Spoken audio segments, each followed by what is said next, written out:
Welcome to Stuff and Whiskey. I'm Erin. I'm Josh. If you're new here, what you need to know about this channel is that we do enjoy sipping whiskey, but we enjoy the community so much more than that. And we like having pours with other people. That's our favorite thing about this. And that's why we do these videos this way, so that we can hang out with you, have some pours together. Yeah. So we're just going to taste this. We have no clue what we're tasting. Nope. All we know is it's out of this amber sample jar that was drawn completely at random from a pool of blind samples. Yes. And the amber sample jar means it is an international whiskey. It's a worldwide sipping spirit. Yes. So the bottom has a keyed number on it. We're just going to taste it, tell you what we think about it, give it a rating, find out how much it costs, and see that if that value weighs correctly against what we just tasted. And then we're going to find out what we're drinking and kind of put a little button on the end of this video with that. We think it gives you the most honest and unbiased opinions possible. If you think so too, subscribe to the channel if you're not already. Yeah. And then you can hang out with us and have whiskey together, which is the best part of this whole whiskey thing anyways. So hopefully we provide some informational content along the way and maybe a little bit of entertainment too. Let's go. Cheers. On the nose. Well, color-wise, it's light and it looks like white grape juice kind of, or maybe even... It kind of smells like white grape juice that's been spiked. It honestly. Yeah, it kind of does. That's why I brought it up, because the color, it's kind of faint in the glass to me though. I was just about to say that it's faint. It's not, nothing is like, whoa. That's kind of why I didn't say anything, because a lot of times if I get something right away, I'll be like, whoa, I get this, but I didn't get a ton. Yeah, I mean, it's really just put me in that like white grape juice, pear, kind of light. It's nice though. Light fruit. Yeah, it's a nice smell. It's just not like blowing me over. See how it is on the palate. Cheers.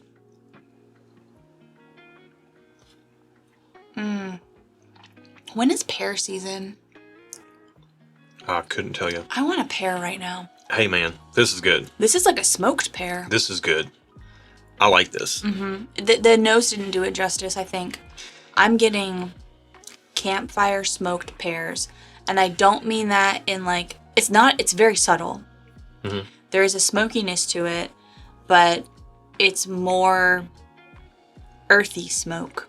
Does that make sense? This to me is that you're eating a pear that's like borderline. I've never eaten a pear before.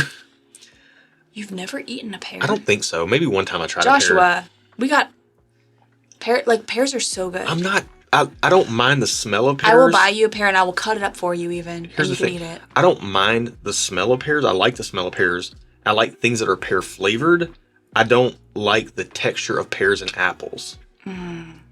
It's a texture issue. I think if you've never had a pear, they're a little softer than apples sometimes. If they're good, if they're ripe. I think you should try it. Okay. This is reminding me of like the flavor of what a pear smells like. Like this might as well just be pear juice that you're drinking that is spiked, to your point. But also somebody has the grill going, like the barbecue going, depending on where you're at. Everything down here in the South, we're in Nashville, everything's just grilling. You're grilling. What are you grilling? I'm smoking a pork butt. You're grilling. Everything's grilling. Some people say barbecue, but you're getting that like, you said campfire. To me, this is a little bit more barbecue-y. Okay, yeah. You know? It's all kind of the same like vibes. But yeah, I can see that. Man, there's almost like, there's almost this honey-baked ham savory quality to it. You know how like a honey-baked ham is just super sweet, but also savory because of the glaze and everything? Yeah. There's that kind of going on in here. Okay.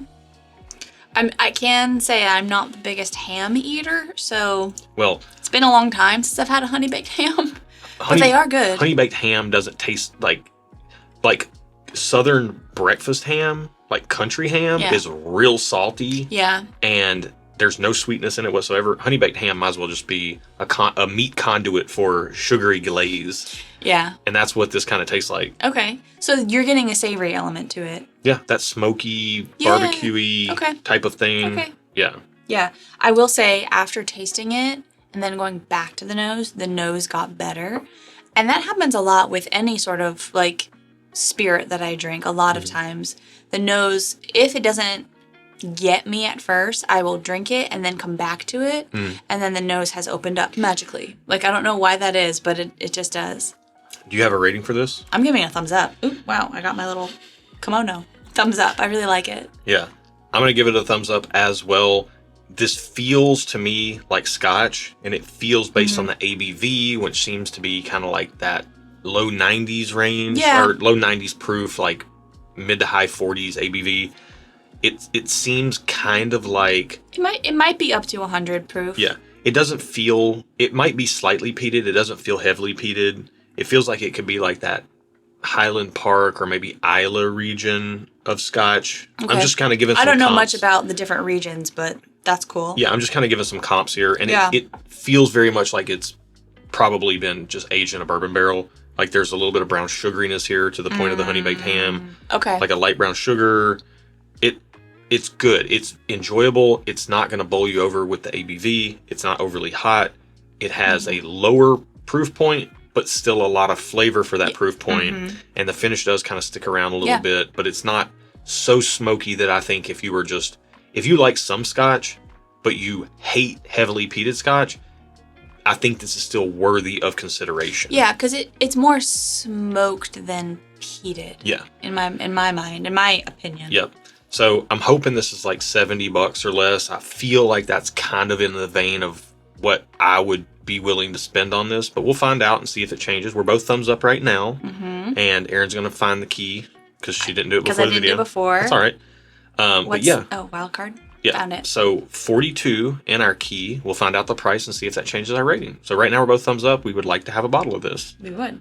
And I feel like it should be $70 or less. Well, congratulations. It's $50. Spot on. Ain't mad at it. I'll say thumbs up. I want to say 2 thumbs up because it's pretty good for $50. The value is very good, so I can see a 2 thumbs up rating here. But I don't have to have a bottle of it. I would just like to have a bottle of it. That's fair. So for me, it's just thumbs up. That's fair. I'm gonna say thumbs up as well because I'm with you. Like I don't have to have a bottle of this, although I do enjoy it, and for the price, I would really like a bottle. But if we don't get one, I'll be fine. Okay. Okay. All right. Let's find out what we're drinking. We're both thumbs up. 42 is. Whoa! This is a blended malt Scotch whiskey. It's Compass Box Orchard House. Oh. It's 46% ABV. What is that? I said 92 proof. Okay. 46, yeah, we're spot on. And this is a sample thanks to Peter Fasciano at Whiskey is a Journey. Whiskey is a Journey is a great channel on YouTube. Check out Peter. He does awesome stuff. I'm going to look this up real quick because I'm not super familiar with what all went into this, but I'm almost sure it's not exclusively ex-bourbon aged, like I said, or matured. Okay. Orchard House is, oh man, I don't want to do, okay. Just put it on your birthday. No, I don't have time. We don't have time for that. We're live. We're doing it live. I was trying to find like the details on it. So ex-bourbon, ex-Oloroso sherry, and French oak. You guys are already seeing this on the screen. Non-chill filtered, no color added. And they do have different batches, and they do list those on the bottle, which is helpful because we batches... don't know what batch we have. Correct. But batches do drift over time. I'm glad this came up. We've never had Compass Box stuff before because every sample we've got of it, we put into our pool, and this is the first one that's popped up. This has long been commented on as being a fantastic value. And what I like... I agree with that. For the price? Yeah. Yeah. And here's the thing. In theory, I really liked what Compass Box was doing, but I hadn't tasted it yet, so I didn't know in actual practical application did it pan out or not. In Scotch, like single malt Scotch is a bit of a badge of honor. So if you're new into Scotch or you know you're wanting to dip your toes in those waters, and I'm sure there's people that are heavily into Scotch, they're cringing at what I'm saying right now. But if you're newer into Scotch, typically single malt Scotch, that designation indicates a higher level of quality than a blended Scotch. What Compass Box did was took a category of blended Scotch that people traditionally used to cheapen products and make them more affordable and less quality, and they spun it on its head and they started blending for a higher profile, a higher quality palate experience. And I think the market has responded and supported them in what they do. Well, what I tasted, I feel like needs the support because it was delicious. Yeah, I'm so glad this finally popped up. I have been waiting on this sample to pop up in our pool for years. Oh, we've had this in our pool for years? For years, I feel like this was, I feel like 2 years ago this went in. Peter sent us a sample of it. Okay. And this is the nature of the way that we do our videos. If we were trying to just amass subscribers by the droves, we would do videos differently, but we let the samples come to us through our blind sample pool and a random draw so that way you get the most honest opinions possible.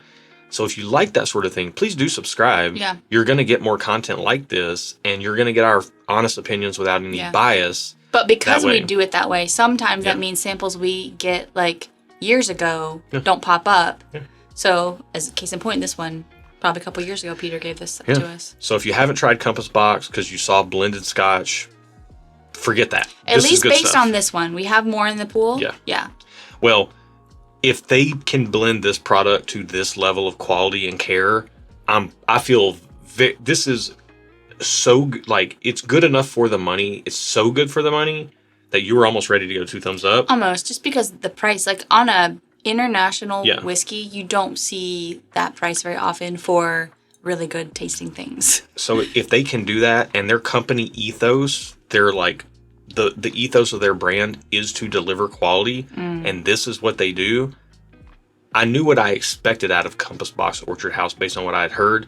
This exceeded those expectations. Fair. I'm ready to tell anybody to just buy anything that Compass Box makes at this point, if it's what you think you might like. Yeah. Because it's really good stuff. Is it the best Scotch ever? No. I got a Bunnahabhain 12-year cask strength over here that is way better than this, but it's also way harder to find and more expensive.